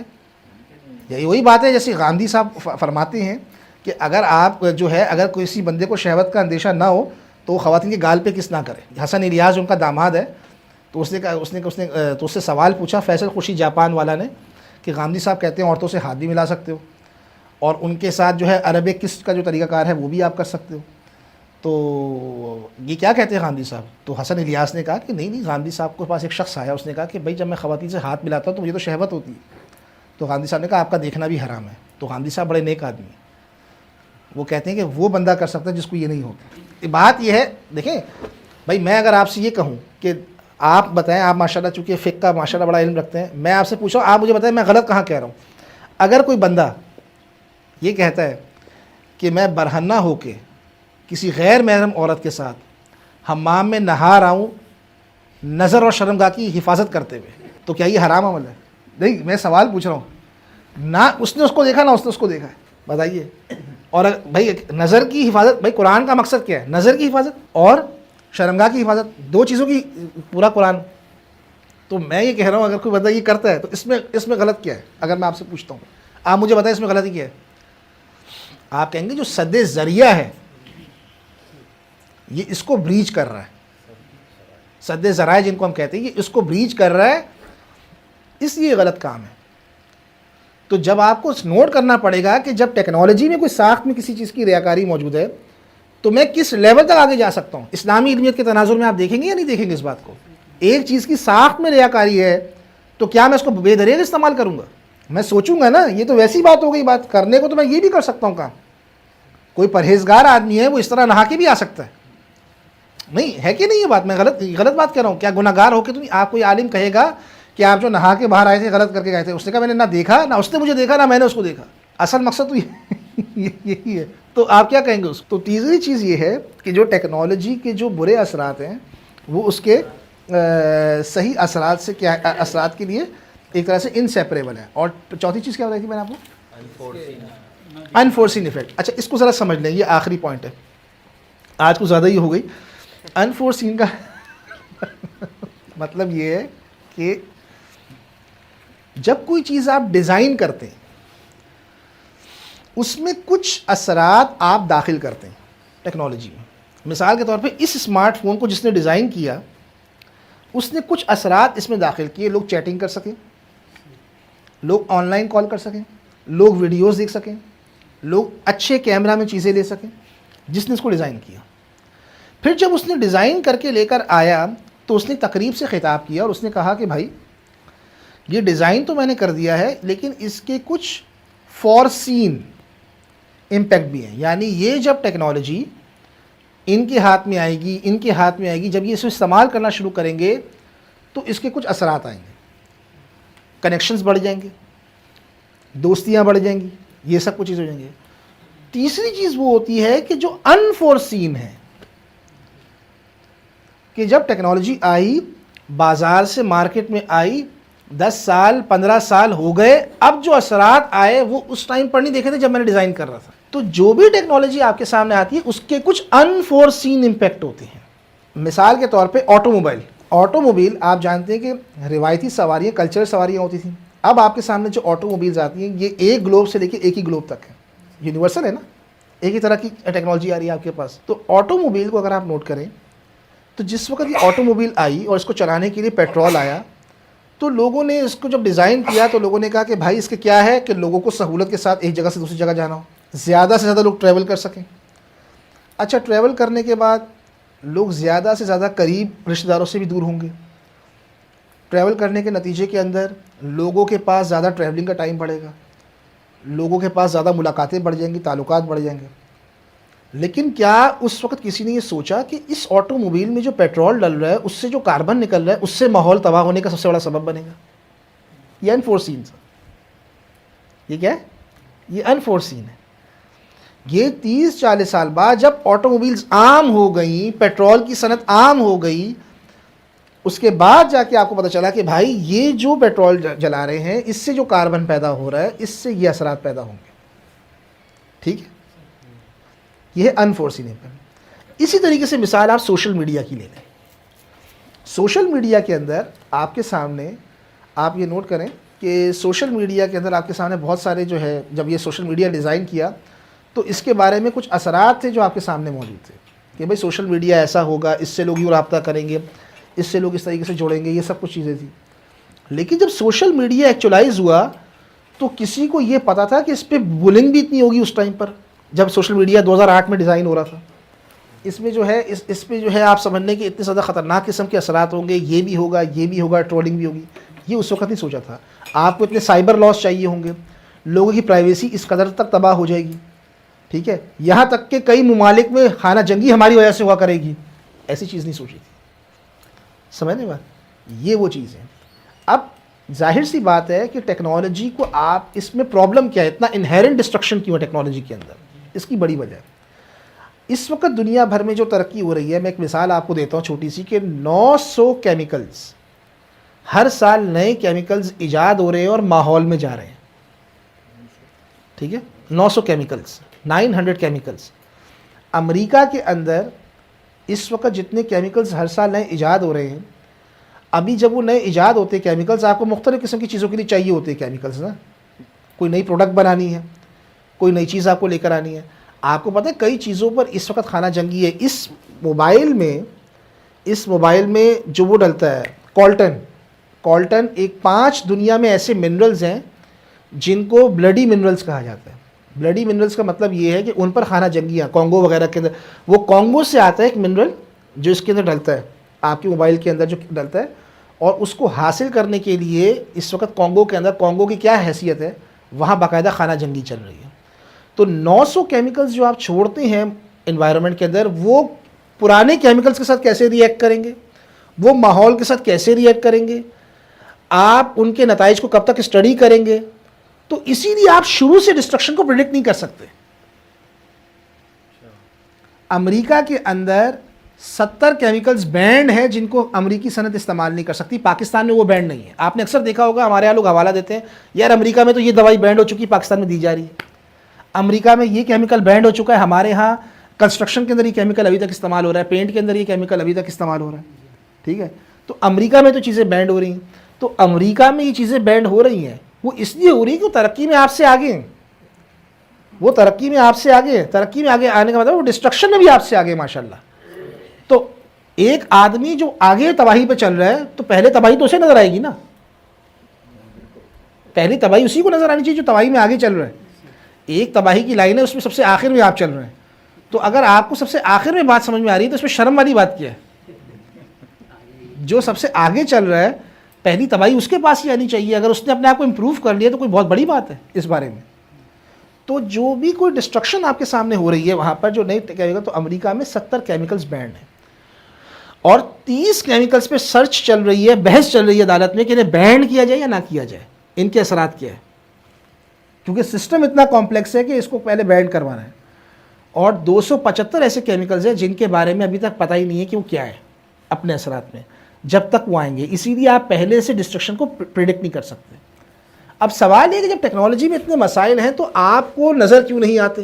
آپ کو سوال کرنا چاہیے پہلا, لوگوں کو نظر کیوں نہیں آتے؟ اس کی وجہ ہے نفسیاتی فاصلہ. دور جدید نے ایک بڑا کام یہ کیا ہے کہ ایک نفسیاتی فاصلہ پیدا کر دیا, اس کو ہم کہتے ہیں سائیکک ڈسٹینس. سائیکولوجیکل ڈسٹینس کا مطلب یہ ہوتا ہے کہ زمانی, مکانی اور شخصی فاصلے پیدا کر دیں. یعنی ایک زمانے میں جو میں کام کر رہا ہوں دوسرے زمانے میں اس کا اثر آنا ہے, ایک جگہ میں ایک کام کر رہا ہوں دوسری جگہ اس کا اثر آنا ہے, ایک شخص سے کام کر رہا ہے دوسری جگہ اس کا اثر آنا ہے, کیونکہ ٹیکنالوجی ایک سسٹم ہے. سمجھ میں آ رہی بات؟ میں کیا بات کر, میں آج ایک کام کر رہا ہوں, اس کے اثرات 30 سال بعد آنے ہیں, میرے بعد کی جنریشن اس کو دیکھے گی, لیکن مجھے اس کا فائدہ ہو رہا ہے, اس کو نقصان ہونا ہے. تو آپ کیا کہیں گے؟ وہ جانے, وہ کیا کہیں گے آپ؟ وہ جانے.